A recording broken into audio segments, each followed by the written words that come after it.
गुलू गुलू गाल सोयाबीन जइसा।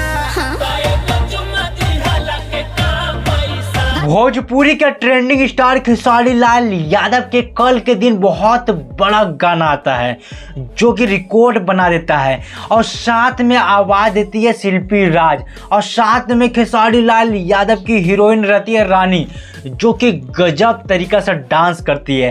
पीपा म्यूजिक से गाना आता है, खेसारी लाल यादव रानी से पूछती है बताओ कैसन है तुम्हारा गाल के भाव।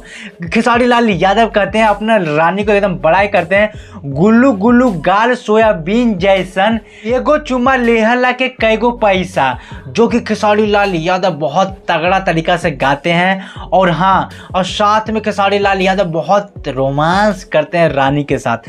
रोमांस करते करते खेसारी लाल यादव बहुत तरह का डायलॉग भी बोलते हैं और हाँ, बहुत तरह के एकदम मज़े भी लेते हैं। खेसारी लाल यादव का धोती कुर्ता में और चश्मा लगा के एकदम स्टाइल मारते हैं और थोड़ा सा एकदम बीड़ी पीते हैं भैया। और खेसारी लाल यादव के ये सब तो में माहिर हैं खेसारी लाल यादव। और रानी का ठुमका देखोगे ना तो भैया रानी रानी की तरह एकदम नाच रही है। और हाँ, आजाद सिंह का गाना लिखे हैं भैया गजब, गुल्लू गुल्लू गाल सोयाबीन जैसन।